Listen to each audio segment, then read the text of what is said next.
Good evening, everyone. It's Saturday, and we just got back from a day of hunting, so I was going to show you some of my finds. It's not metal, it's just a rock, but I thought it was kind of fascinating how round it was and smooth and be a good skipping rock. But it caught my eyes because I was looking at the ground and it was so round it looked like a coin or a button or something. So, anyways, just a rock. Alrighty, so I also found this. It's like the tip of a belt, I believe, one of those fabric belts, so it would slide through the buckle piece easy. Nothing too fancy. We found a few of these out there, different varieties, some type of latch. Dwayne found quite a few. I was out with Dwayne Osborne, Doug A-Hole, aka Doug Beam, and myself. Okay, so then we found a pile of these as well, and they're grenade levers. You know, when you pull the release pin, you hold those in around the grenade and then throw it, and it releases the timer. So those are kind of cool. A few of those. Then I found this. I'm believing it's a communication device. Look at that crazy antenna. It's all curled around there. Really old electronics. I have a good feeling it was a communication device of some sort. So that. This isn't too fascinating, but it was a big plate. I'm thinking it's part of a lantern maybe or something. Alright, moving on to the better stuff. I found this vial. It's kind of broken at the top, but it's kind of cool that it's still mostly intact. Who knows what was in it, but there that is. I found this old light bulb also. It broke since I was playing with it, but it had this old filament, like tube type filament in the middle. They don't usually do that anymore, so it's garbage, but it was kind of neat.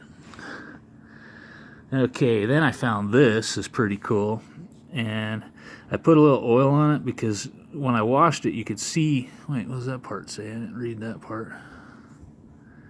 You could see some of the letters when it was wet, but when it dried you couldn't see them, so I put oil on it. I can't read that little stuff. I'll have to look at that closer with a loop. But I did make out here, it says anti-tank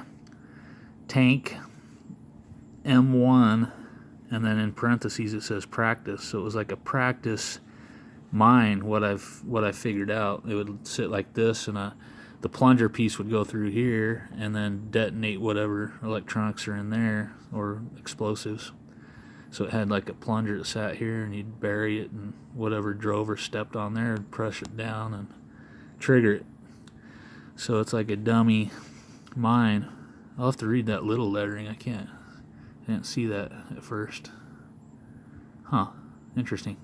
So there's that. Okay, so then I got a hit, and I called Doug over. I had my CTX3030. I called Doug over with the XP Deus, and I ended up eventually digging this. We thought it might be trash. It wasn't the greatest signal, probably because of that rusty crap there, and I ended up digging it anyways, and it was a nice dog tag.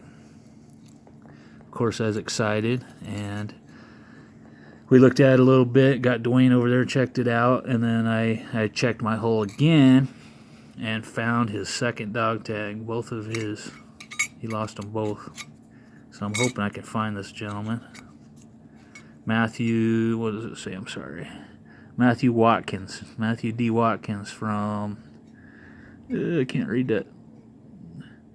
Carnage, Mississippi, I believe. I'll clean them up so I can read them better, but so 2 nice dog tags out of one hole. That's pretty amazing. So they were latched together and that clasp broke.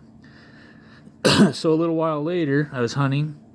I got kind of a strong signal, and Doug kind of thought it might be a razor blade with the Deus, and I got a nice high signal, but we do get a lot of iron falsing out there, so we didn't know. So anyways, I dug, and I found this. This is the first one I've ever found with a detector. A walking half, 1942. Look at that beauty. Silver. Oh man, I still couldn't believe that. So then, dug that out, scanned the hole again, and I got another high hit. And this beauty came out. Look at this. 1929 quarter. Standing Liberty. Beautiful. 2 pieces of silver in one hole. It's freaking amazing. I'm still just stoked about that. So after that, we keep detecting a little longer, and we're just about ready to give up for the day. I get another hit, good hit, and I get this, a third dog tag. This is very clear to read, as you can see. Virgil White from Bagley, Minnesota. So a couple of these should be pretty easy to look up, at least find some relatives, but what a beautiful day. Look at this, just, you know, God. I never dreamed I'd find some big silver out there. I found mercury dimes and pennies. Dwayne found 2 pennies today. Doug found possibly a meteorite. And he also found a dog tag. But 3 dog tags, 2 nice pieces of silver in one day. And a dummy mine. I really kind of like that. That's pretty cool. But man, look at this silver. This one's pretty worn. What was it, in 1929? Pretty worn, but still, this one's in excellent condition. It's just a little dirty, but man, there's like not scratches on it or nothing.